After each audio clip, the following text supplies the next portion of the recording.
My name's Eileen. I'm one of the librarians here at the library. Welcome. Tonight we are welcoming Irene Lutz, the president of Quinn Cycles, and she'll be talking about bike commuting basics.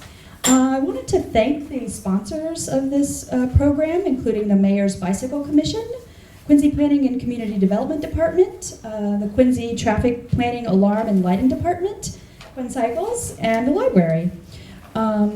And we have 2 more future workshops for this bike series. Basic bike maintenance on Wednesday, February 5th at 7 o'clock, and how to fix a flat Wednesday, March 4th. So please register for this free program online, and hope to see you at those as well. Thank you. Enjoy. Welcome to Bike Commuting Basics. I'm Irene, as was said. I am part of Quinn Cycles. We are an all-volunteer advocacy organization here in the city, working for better conditions for cyclists on our streets, and also to promote cycling as a means of recreation and exercise, as well as transportation. And tonight we're focusing on transportation cycling. I would like to again thank our sponsors, the Mayor's Bicycle Commission, the Planning and Community Development Department, who provided our food, so please partake and enjoy if you haven't yet. And Traffic Parking, Alarm, and Lighting. They have sponsored the program by providing these really fancy light sets. It has a white light and a red light. Each of you is welcome to take one with you when leaving. We want everyone to be safe and seen on our streets.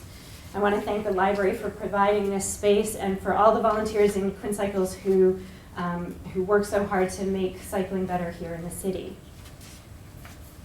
Bike commuting. You're all here because you have an interest in it of some sort. I hope you, I know I'm not going to talk route specifics today. I've broken it down into what I think are major key elements and concerns that new bicycle commuters will have, but I don't know where you live and I don't know where you work. So if you have route specific questions, those are better addressed on a more individual basis. But tonight we're going to talk about reasons why you might consider bike commuting, or in other words, justifications for the people who think you're crazy for trying it. Gearing up, what do you need to start bike commuting?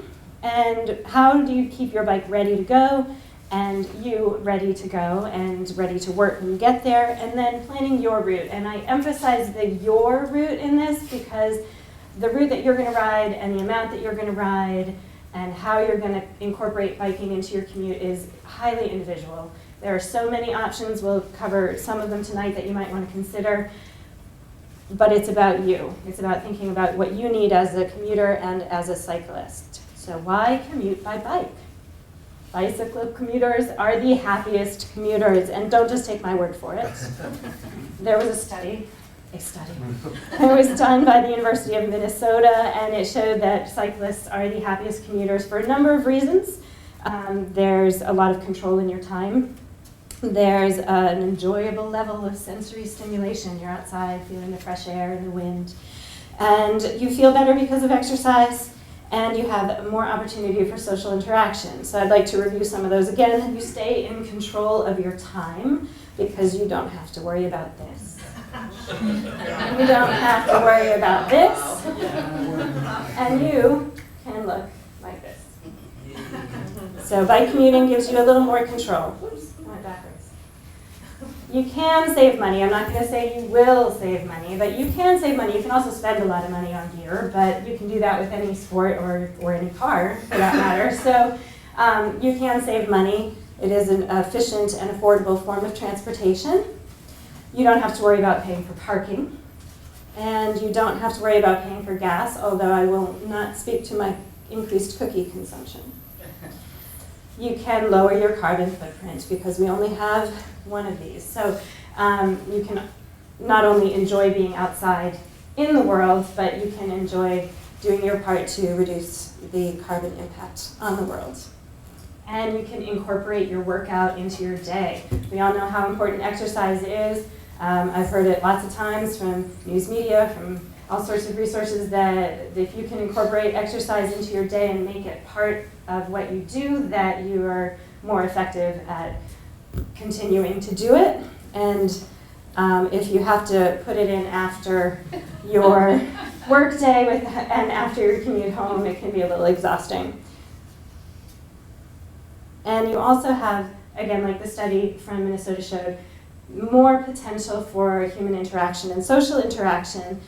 I don't know, I haven't very frequently talked, at least nicely, to people in other cars when I'm next to them on the highway, but when I'm riding on my bike and I stop at a red light and another cyclist pulls up, it's an opportunity to have a little chat.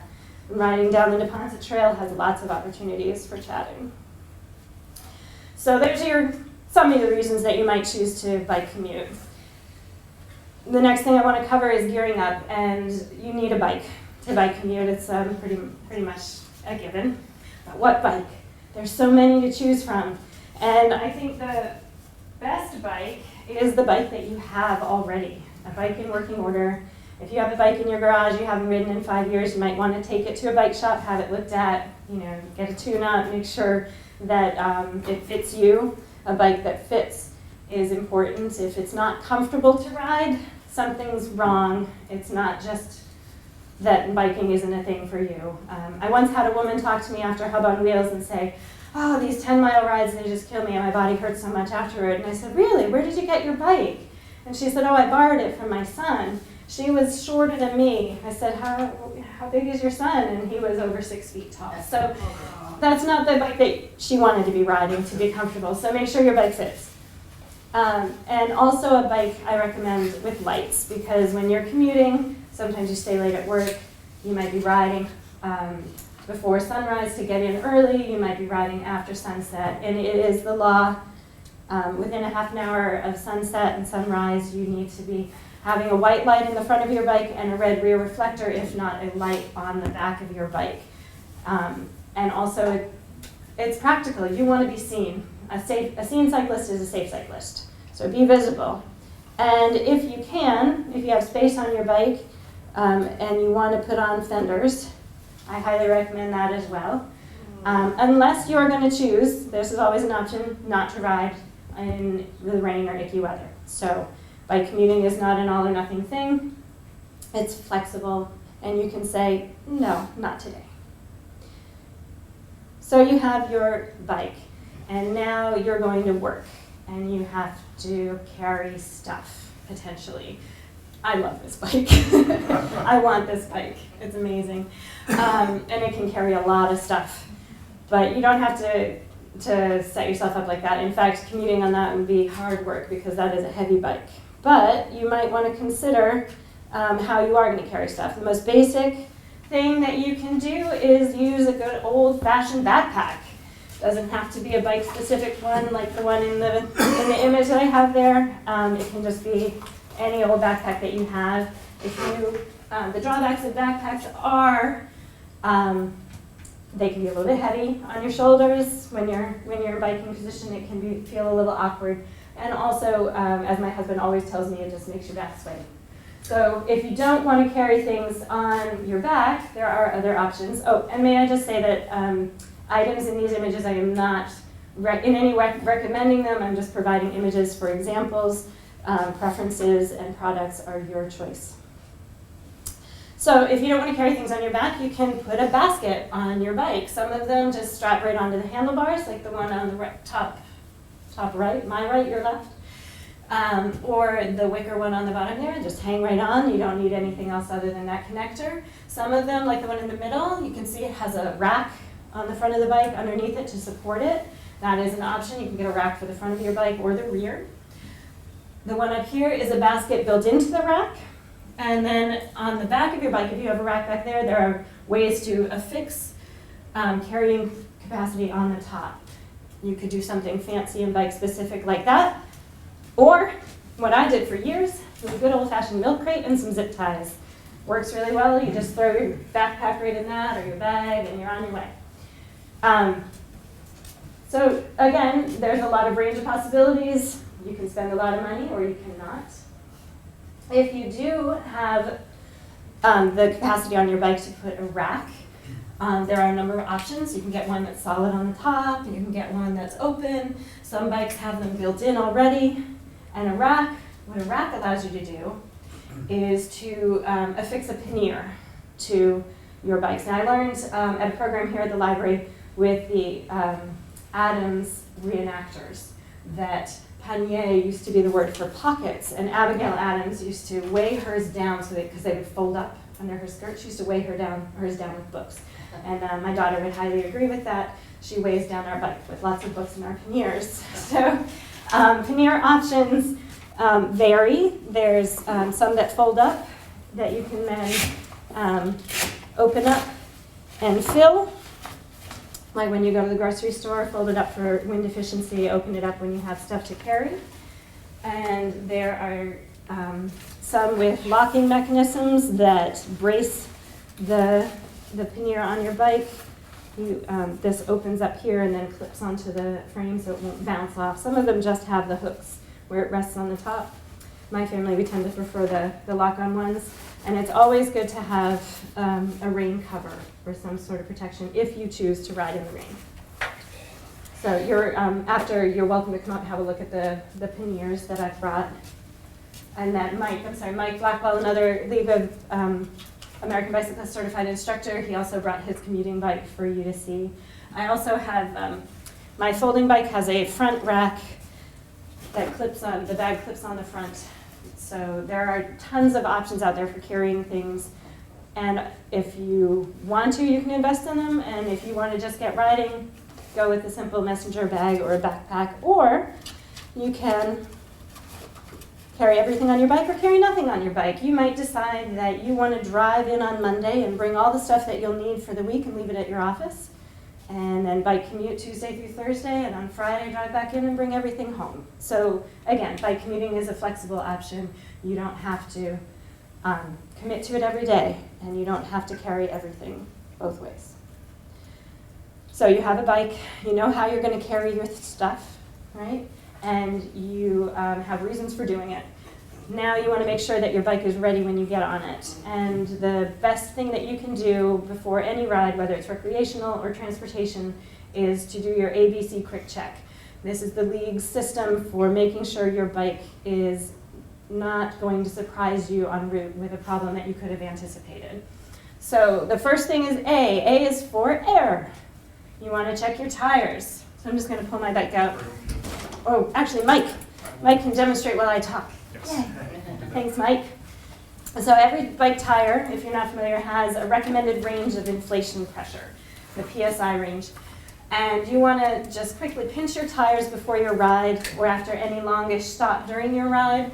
If you stop to have coffee or lunch with friends, check it again. And make sure that your tires are feeling in the appropriate range. You'll get a feel for it over time, and so you'll start to sense when it's going down. Unless it's obviously flat, then you know. But you want to do that because a pinch flat is the most common flat tire scenario, and that is caused by underinflation of your tires. If you hit a pothole or a bump, you squish your tire, the rim of the wheel pinches the tube inside and makes a little snake bite, and then you have 2 holes to patch, and it's really frustrating. So the best way to deal with that is through prevention. Then you want to check your brakes and make sure those are working. So squeeze them, make sure you can't roll your bike through it front or back, that both brakes are engaging. And when you do so, that you have a thumb's width between the lever and your handlebar. And that makes sure that if they're getting tighter than that, you'll need to either adjust your barrel adjuster, check the brake pads, make sure they're not worn beyond 1/4 of an inch of material left on there, and anticipate that. Mike, you have awesome disc brakes, so... Disc brakes, but the same applies. If the lever is squeezed all the way down to the handlebars, something's too loose and needs to be tightened up. Yeah. The other thing you might want to do is just pick up the spinning wheel, make sure it's spinning freely. Brakes aren't rubbing on the rims or your discs aren't out of alignment. Just a quick check, because if your brakes are rubbing, there's more energy for you to pedal your bike. I have done that. My trailer once had that going on. C is for your cranks. The cranks are the levers that your pedals are attached to. You want to make sure that they're spinning only this way and not wiggling this way, then your bottom bracket is loose. You want to check your chain. In this case, Mike has a belt drive, so he doesn't have to worry about lubing his chain or getting grease on his pants, which is a nice thing. My bike has a chain, so what I would do is I would spin my cranks back, check my chain out, make sure that I haven't been neglecting it and it's not turning into a loop of rust. and that it's spinning freely and no kinks. And then you also, when you start riding, you want to check your shift a little bit and make sure that your gears are moving along the cassette. Mike also has an internal gear hub, so he doesn't have a cassette so much to worry about. I have a combination of internal gears and external, but bikes vary, so just make sure that your shifting and your drivetrain mechanism is working well. Quick is for quick releases. And do you have quick releases? This bike does not have quick releases. All right. I have quick releases on the folding components of my bike, and I want to make sure that they're all secured. A lot of road bikes have quick releases for the front wheel and the back wheel. It makes it easier to take the wheel off and change your flat tires if you've gotten one. And you just want to make sure that they are closed and not in the open position. You don't want to get on your bike and start down the road and have your front wheel fall off. That would be unfortunate. Especially if you've parked your bike outside, locked up somewhere, somebody might have pranked you, like come by and just flip the release. So it's always good to check on it every time you get on your bike, even if you think it was okay last time. Yep. And also, the last thing is check. Just check your bike over, maybe bounce it a little bit. If you hear anything rattling that you haven't heard before, try to find the source of that. You don't want any loose parts causing trouble for you. And also just in the first minute or two of your ride, just make sure everything feels right, test your brakes, make sure everything's working. Yep. So the ABC quick check should happen before every ride, whether you're commuting or not. And then also, you want to have your bike ready with a repair kit, because dependability of transportation is one of the reasons why you're deciding to bike. But like any transportation, there's potential for pitfalls, and one of those is a flat tire. So you want to make sure you have tire levers. I'm actually going to let Mike show you what he has in his repair kit, because he commutes daily. So this is my commuting bike. I bike between Milton and Boston every day, all year round. And the thing you really want to avoid is breaking down somewhere on the route. And if you do, Sorry. If you do have a problem, you want to be able to take care of it. Sometimes, it's possible you have a problem that's just too much to take care of. Something broke pretty major. You should always sort of have a backup plan if that happens. My backup plan is I carry a real lightweight lock on my bike. I don't usually lock my bike outside, but it gives me the flexibility that if there's a major breakdown, I can lock my bike to a light pole or something, get a taxi to get home or get to work, and then come back with a car and pick up my bike to fix it. That's sort of my plan B in case everything just goes crazy and I just can't continue my ride. That's actually never happened, but it's nice to know I have that option. But simple things like a flat tire or a loose bolt, you should always be prepared to fix it on the road. So let me show you what I carry.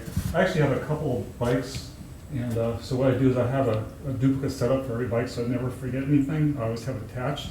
So in this case, I have a little frame pump to add air to my tires, and it attaches to the water bottle cage, so it's always there. I never forget it. And then I have tools in my little saddle bag here, and what I have,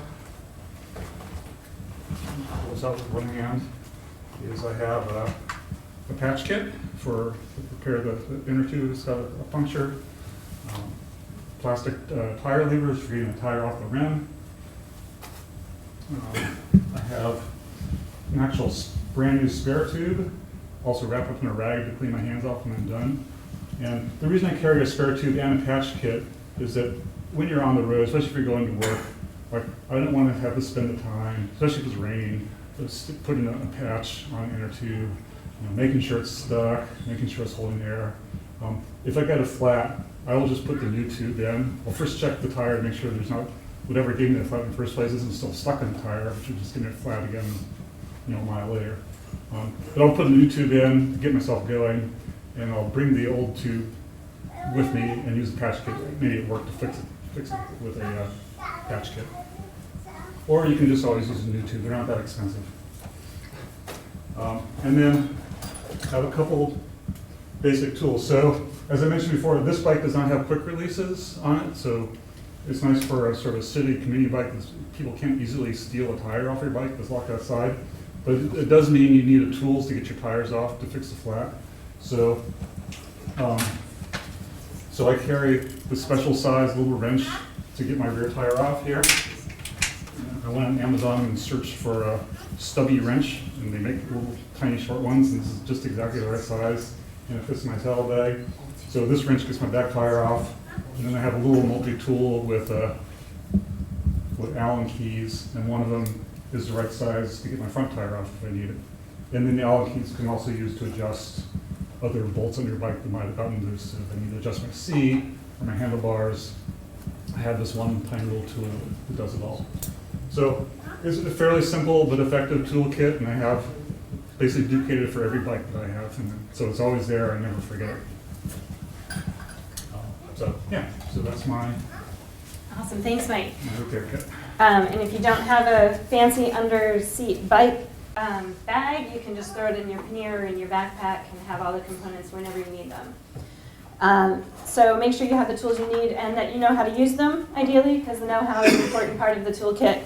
Also, have your phone, ID, money, a snack. There's a phenomenon called bonking. If you've done long rides, you may know about that, where you just completely run out of energy within like 10 seconds and you're gonna fall over. So it's good to have emergency rations should you have that experience on your way home from work. You wanna make sure you get home for dinner, even if you're not as hungry as you should have been. And again, have your lock, so that should you need to lock up your bike en route or at work, you have that with you. You ready.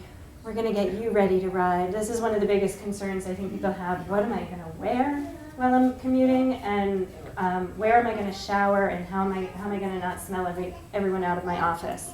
So first thing is dress for the last mile, not the first. We talked a little bit about this in the winter commuting class. You don't want to start out so comfortable and happy that when you get to the end of your ride, you're overheated and a puddly, nasty mess.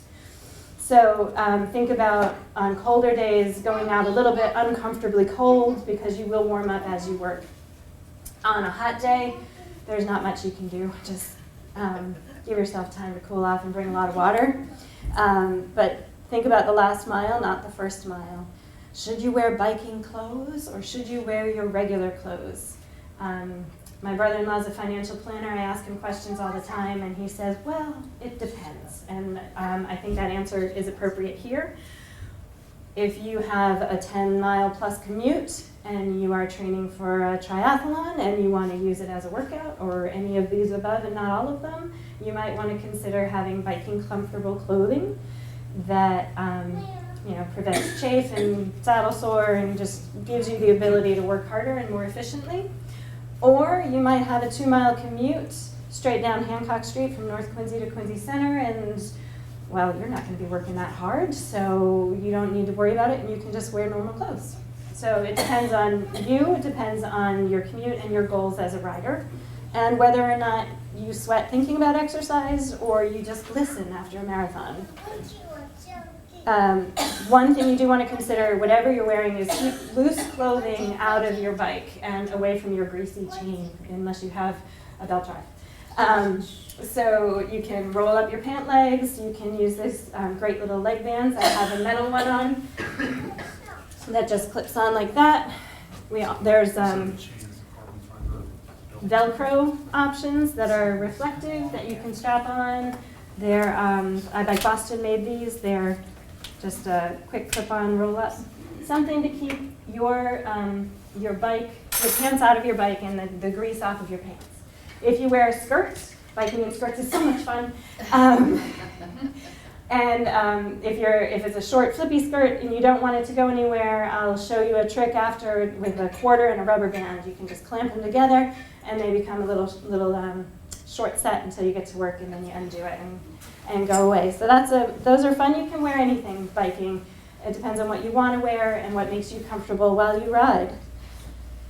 You want to be prepared for the weather, and part of that preparation could be making the choice not to ride if it's icky, right? But if it is icky and you still want to ride, which is also fun, I have to say I really enjoy riding in the rain, you probably don't want to use an umbrella like this, but you do want to have something waterproof. A rain jacket, rain pants. I have some samples over there. You can get a full rain leg pant, or there are chaps style rain gear where it just covers the front of your leg or the top of your leg. You can buy rain biking ponchos that are like capes, and they go over your hands on the handlebars, and then you're protected in this little bubble with a hood. You can put a raincoat with a hood under your helmet. You just want to make sure that you can still see when you're scanning for traffic behind you. There are a lot of options out there. You can use other sport-specific items. A lot of things are multi-sport compatible. And then you also want to think about protecting your stuff that you're carrying with waterproof covers, rain-specific gear for that. Being prepared for the weather is important, as well as all the time being visible. So being seen, again, like we talked about the lights, you want to be as visible as you can be on the road. My husband and I tell our kids to ride like you're invisible and drivers are blind, and part of that is trying to be as bright as Christmas trees. So lights, reflective gear, and whatever you can do to be seen is safer and better for everyone. And then finally, please don't ever forget your helmet if you believe in that. I can't say you have to wear a helmet because 16 and up you are not legally required to one, but you do only have one brain, and it is a beautiful, beautiful thing. Please protect it. There are so many different styles of helmets. I'm sure you can find one that you like and feel cute in, and if you don't, you can always decorate them. I highly recommend pipe cleaners and pom-poms. They're really fun. So thank you for wearing a helmet. So you're dressed, you know what you're wearing, and you've gotten to work, and now, do you need a shower? Does your bike need a shower? Clean your bike regularly, but for you, that's the issue for today. Know yourself. Again, are you the type of person who sweats thinking about walking around the block? Or are you the type of person who just doesn't matter? Are you riding, doesn't matter how far or how hard you work, you just glow? Not me. But are you riding 2 miles on flat surfaces? Are you riding 15 miles with a quarry street in the middle somewhere, right? It depends on you, depends on your route. So know yourself first of all and plan for what you might need. Does your office have a shower facility? So if you haven't run to work or worked out on your lunch break, you might not know whether or not your office has a locker room in the basement or a shower facility somewhere in the building. So it's a good thing to ask. Find out, do your research. And if your office doesn't have one, is there a gym nearby? Are you a member of a gym that has a facility within a block or 2 of your office? Can you go there and use that facility to shower and change before you walk over to work? At any rate, if you don't have access to a shower facility in your office or nearby, you want to then build in time to cool off after your ride before you change, if you're changing. That gives your body, just give yourself time to regulate your temperature so you don't change into your nice clean office clothes and then sweat in them because you're still overheated. So just give yourself 5 or 10 minutes to cool off when you get to work, and then you can bring baby wipes. There's these things my husband gets sometimes for camping, paper showers. You could use this. It's not like you have to bring a huge towel. You can bring a camping towel. It's super absorbent and small and lightweight. It'll fit in your pannier or your backpack. Changing in the bathroom and using something like that is an option. I know people who bike commute, like my husband, who thank God there's a shower there because he needs it. And I've also known people who bike 6 miles to work and are in their suit and tie already, and they just take their leg band off and walk right into work, and they're fine for the day. So again, know yourself, know what you're going to need, and make plans for that. I hope those suggestions are helpful. The next aspect of bike commuting would be planning your route. Right? So now you know why you're going to do it. Now you know you have the bike to do it. You know how you're going to carry your stuff. You know that your bike is ready to ride. You have a plan for being fresh like a daisy at work. How are you going to actually get there? What is the route you're going to take?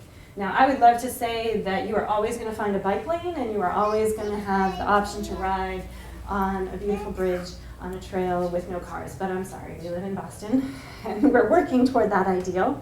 And thank you, Quinn Cyclists, for all of your work for getting those implemented in Quincy, but you are not always going to find that. So thinking about how you want to get to work is is an important part of this. And the way that you would drive is not always the way that you want to bike. Now, if you drive on 93 or you ride the T, you know you're not going to be biking those ways. But that doesn't mean there isn't a parallel street that you can't easily ride on, or maybe slightly more convoluted route that avoids those main thoroughfares that make you uncomfortable as a rider. Now, some people don't care. My husband rides Morrissey Boulevard to work. He says it's not a big deal because the cars are driving so slowly in rush hour. He's going faster than they are anyway. But I'm still not comfortable on that route. I would prefer to ride Dot Ave with a bike lane. So there are options for every style rider, so be open to exploring outside what you think might be the best route. Begin your plan to bike commute with an achievable distance in mind. If you ride at most 5 or 6 miles when you do a bike ride, and you work in Cambridge, that's a 12-mile ride potentially, so maybe it's not a question of riding all the way. Maybe you're going to ride to the nearest T-stop and take the T in. Maybe you're going to ride to the next farthest T-stop. Maybe you're going to slowly increase the distance as you get comfortable by commuting and make it, work your way up to riding that whole distance. But don't go whole hog right out of the gate. My daughter just did that with a fitness requirement for her scouting merit badges, and she crashed and burned within a week. So we talked about it. She modified her plan, and she's moving forward again. I'm really psyched, so I hope the same for you. Begin also with an achievable frequency. If you want to bike to work 5 days a week, but you've never done it before, maybe once a week, maybe 3 times a month.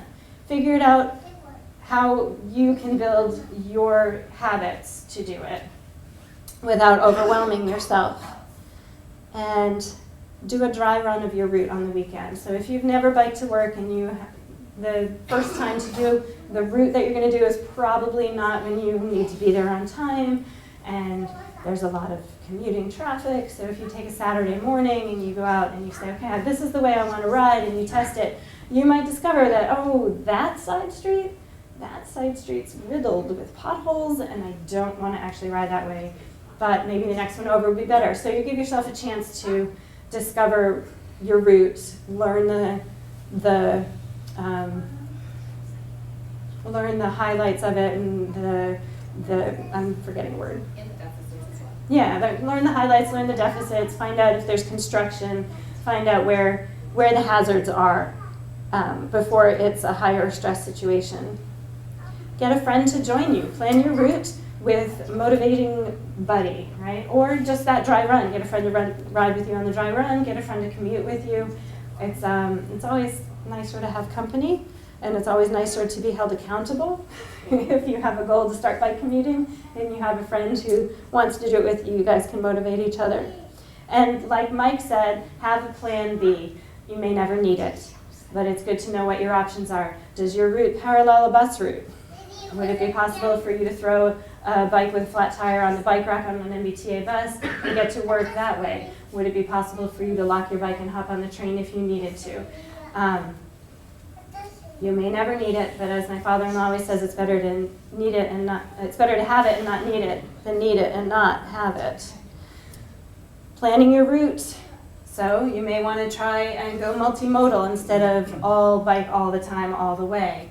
The MBTA has rules and restrictions on bikes on the train. So the red line here in Quincy and the orange line, you are restricted. You cannot bring your bike, unless it is a folding bike, you cannot bring a bike on the trains between the hours of 7 and 10 a.m. and 4 and 7 p.m.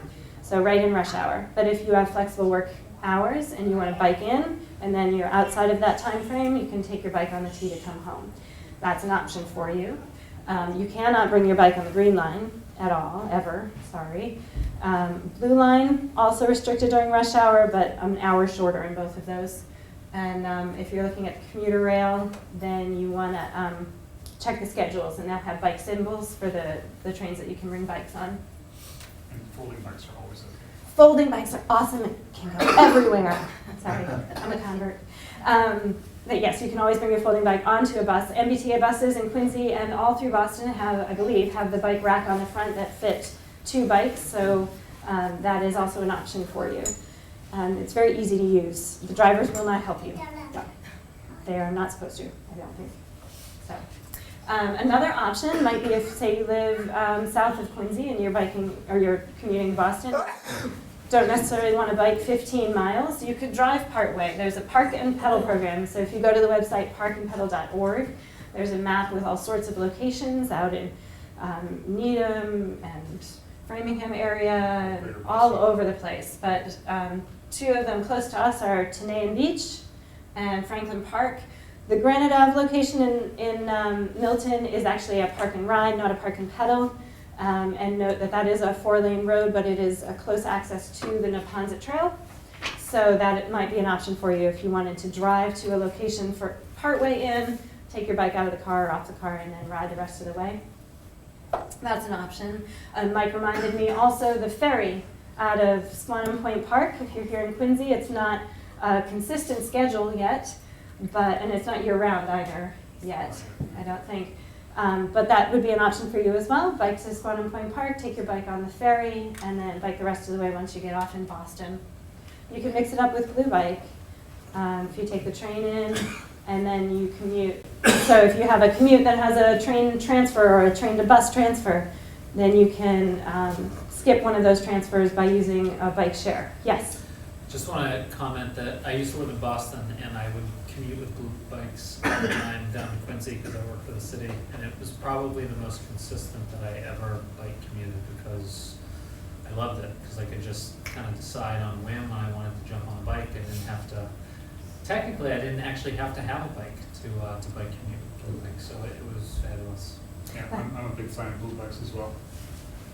Blue Bikes are awesome, and you don't have to worry about flat tires with Blue Bikes because the tires are solid, right? The Line Bikes are solid. No, the Blue Bikes are not. I'm sorry. But they have pretty rugged tires. They're pretty rugged tires. Great. If you are in Quincy here, we have Line Bike, which is a dockless bike share. You could also use that, but unfortunately, if you bike out of the permitted zone, you will not be able to unlock the bike again to come home, so you have to consider that if you are using a Line Bike. You can't ride it into Boston at this time.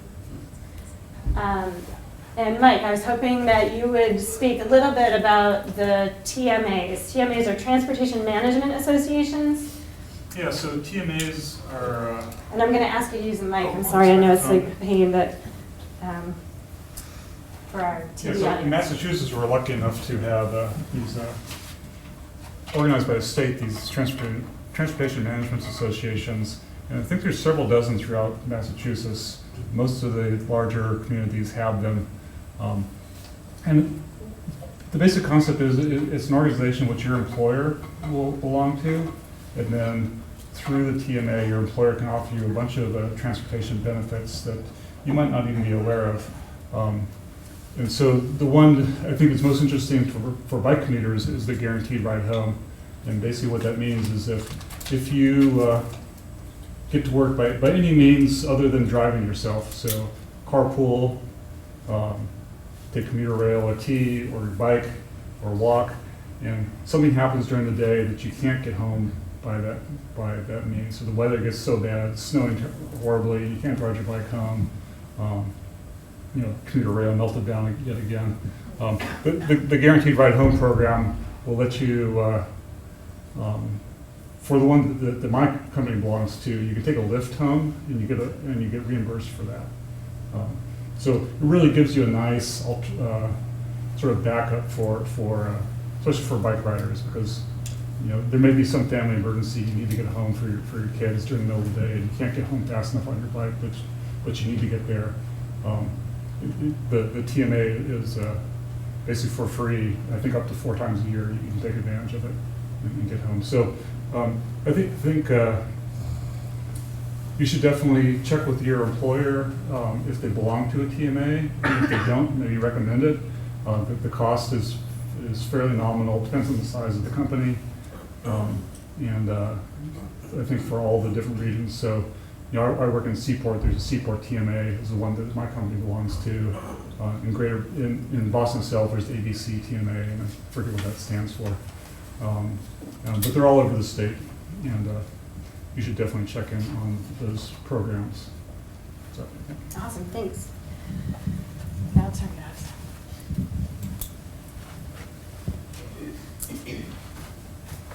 So, at the end of your commute, you're going to have to store your bike. And how you do that depends on what you have available, but definitely have a plan for locking it. You might check, again, your office building may have an indoor parking facility, maybe a cage for bike parking in the basement. I've seen that. I've seen photos of offices where so many people bike commute, you can just wheel your bike right in and hang it on the wall like a coat rack. But you may not have that available, but ask, see if there's something in your building, or if, again, it's like the showering facilities. Look around, maybe there's a parking garage nearby that has a secure bike parking facility on one of the levels. Maybe there's a building nearby that has bike parking that you can access. Maybe you're near a pedal and park situation at an MBTA station, right? If you don't ride the T in, but you still work near the T, maybe you can park your bike there. Wollaston Station's Park and Pedal just opened, or Pedal and Park, sorry, reversing the two. So what that is, you have to register your Charlie card online, then it will unlock the door to the cage for you. You go in, you lock your bike to the racks inside, there's video monitoring, so your bike is a little more secure there than just on-street parking. Public location. You don't want to use the bike rack out by the dumpster near the delivery door, because that's, A, it's just not nice, but B, it's also less monitored, right? So you want to be in a situation where it's well lit, there are people walking by, it's more public, less tempting to a bike thief to take your bike. Now, locking your bike is more of a deterrent than a pure prevention, right? The most determined of bike thieves will be able to steal your bike no matter how it is locked up, in general. You want to make your bike less tempting than other bikes near it. And having it in a visible location is part of that. And then you want to think of your locking technique. So you want to think of the components of your bike that you don't want to lose. You don't want to lose the frame, so make sure you lock the frame. You don't want to lose either wheel, so make sure you lock both wheels. And then if your seat is removable, you might want to take it with you, because somebody could just take that and walk off with it, and then you'd have a very uncomfortable ride home. But also consider other removable accessories. If you have a computer that monitors your heart rate and your distance and your speed, you might want to take that inside with you. Your removable bag with your repair kit on it, you might want to take that with you as well, and your pump off the bike, anything that could easily be taken off, depending again on where you're parking your bike, and you can judge that for yourself on how secure you feel. This just made me laugh. I had to put it up here. But it makes some valid points. Don't lock to something that can just easily be taken off. So if you were using just the cable lock on the Lollipop lock, and you locked it around the bottom of it, it could be slid over the top and someone could walk away with your bike and cut the cable later. So make sure you're looping through, make sure you're connecting both wheels. If you have quick release wheels, that's especially important because someone can just undo those and take them. So, yes? So that middle picture shows something really important, which is two different modes of locking. Yes. So you have both a U-lock and a cable lock, which require two different sets of tools to break through them. Exactly, and it allows you to expand your locking capability, right? A cable lock or a chain lock will reach farther, and you can loop it through the U-lock as well. So then you're just making it harder for a thief to get through what you've put on there, the barriers that you've put up to stealing your bike. Again, on the don't circle over here where it's just the front wheel locked, that would be a really great way to protect your front wheel. But the rest of your bike might not be there when you come out of work, so make sure you're locking everything. So that's a lot of the route planning, the showering, all of the logistics of bike commuting. What I'd like to talk about next is how to bike commute and keep yourself safe on the road, because that's another concern a lot of people have, especially if they're not used to biking with traffic, if you're more of a recreational trail rider. Holy cow, it's scary, what do I do? There's a car next to me.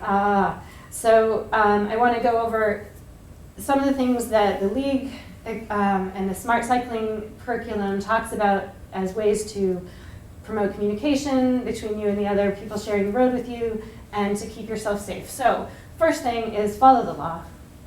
If anything happened to you and you were not following the law, that is a count against you. So first thing you can do in order to be predictable and be accountable for your actions is to obey the rules of the road. And your safety and the perception of bikers in general depends on that. I know you've all seen the driver who runs the red light, and if you're like me, you think, oh, drivers, they're all scofflaws. Well, people think the same thing about the cyclist who runs the stop sign, and they think, oh, the cyclist.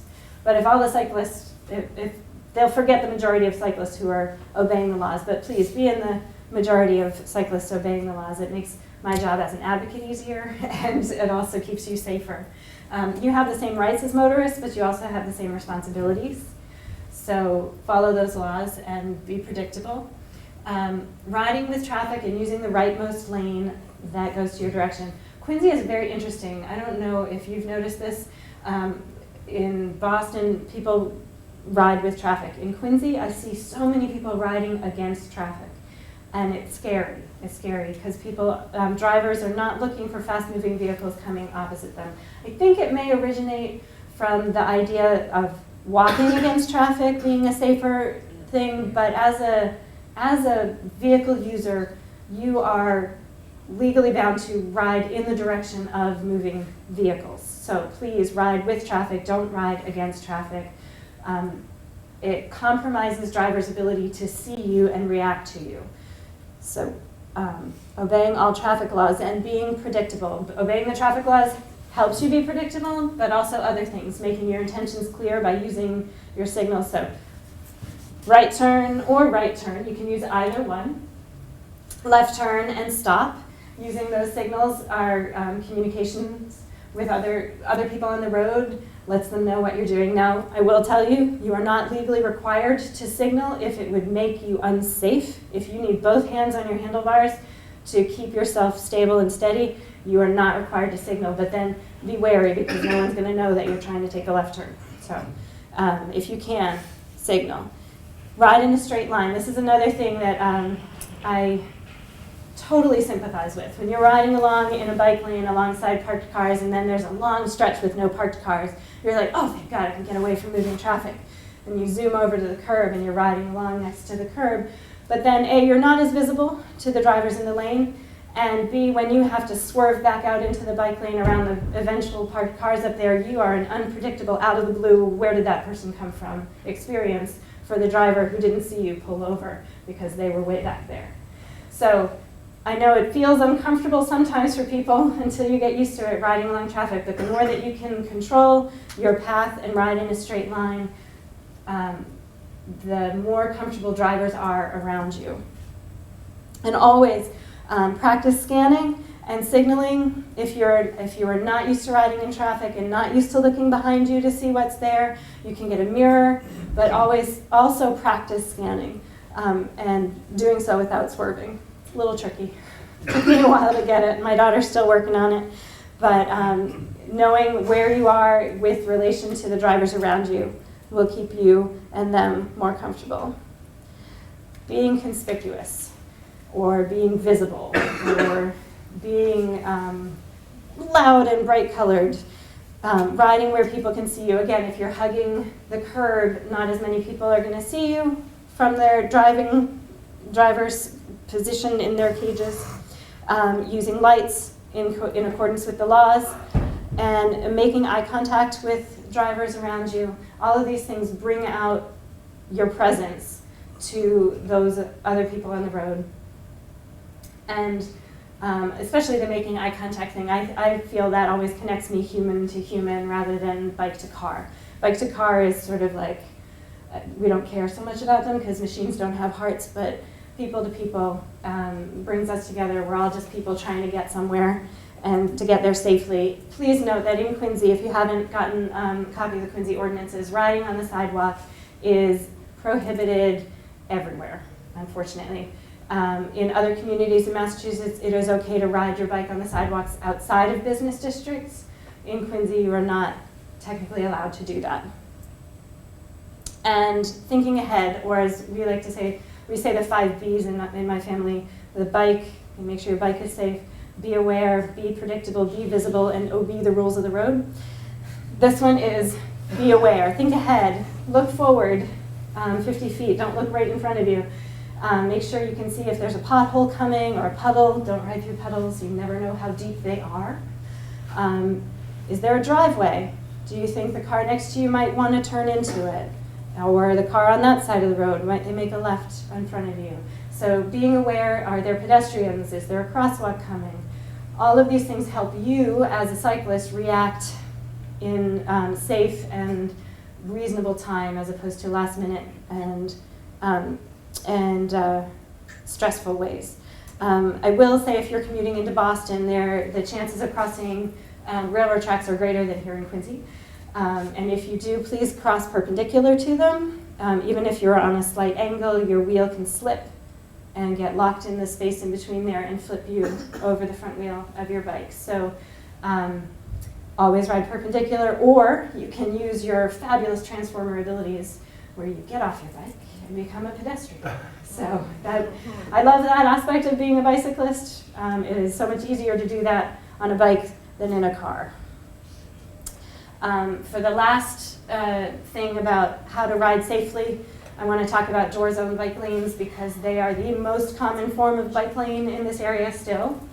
And they are great in some ways and not so great in other ways. They do give you designated space on the road and increase awareness that there will be bikes on the road, and that's a good thing. However, they put you in a position where you are between a rock and a hard place, in a way.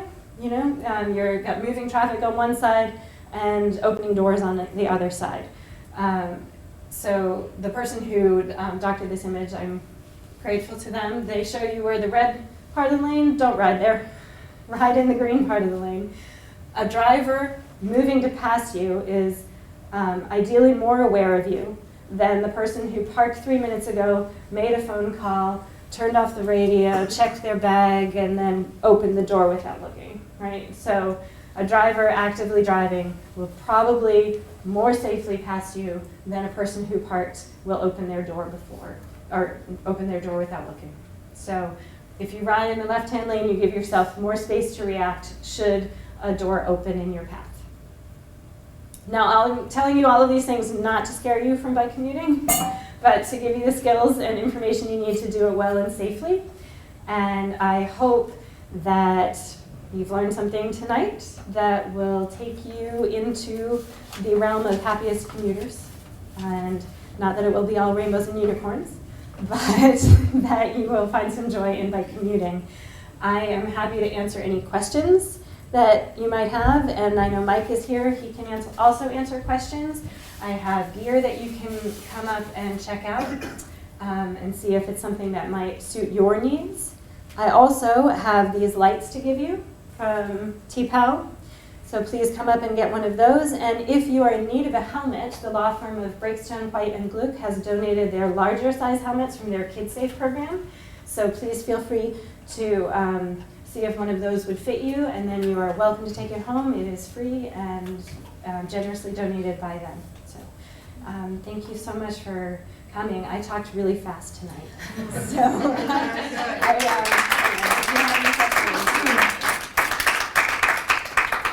cool. Are there any questions? Anything that I didn't cover tonight that you brought a concern here for? Yes. I'd just like to point out that in terms of resources for getting started with bike commuting, there are several organizations, and Quinn Cycles obviously is one of them. There's also community-based, there's Bike Milton and Dot Bikes, similar sort of things. Then at a bigger level, there's Boston Cyclists Union and then Mass Bike for the whole state. If you're interested in getting started in cycling communities, especially sort of April, May time frame when the weather's getting nicer, check those groups for bike to work events. They run them fairly often, the different groups, and you can meet up with a bunch of other like-minded cycle commuters and ride in those groups. So it helps you discover routes. You get to ride with other people and see what they do, what equipment they have, what works for them, which might work for you. And just riding in a group in traffic is safer than riding by yourself. So if you're sort of unsure or timid about getting out there in the traffic on your own, definitely look for some of these group rides starting in the spring, join up with them, and it's a really great way to get started. Quinn Cycles has an annual Bike to Work Day as part of Bay State Bike Week in May.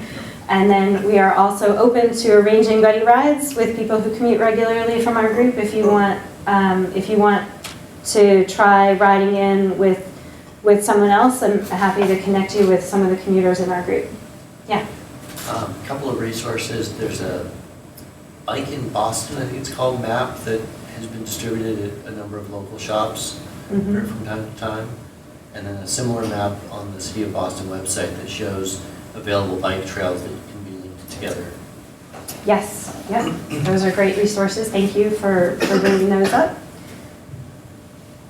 Again, I didn't want to assume everyone was commuting to Boston, but those are really, really great resources. Google Maps is also, will also give you alternate routes. Sometimes it takes you over hills, which I prefer to avoid, but it is also a good resource. Any other questions? No? All right, well, feel free to come on up, try on a helmet, pick up a light set, check out some bikey clothes and lights that you can put on your bike, finish up the pizza. I know Nathan doesn't want to take it home. Thank you so much for coming. Thanks a lot, Amy. Okay.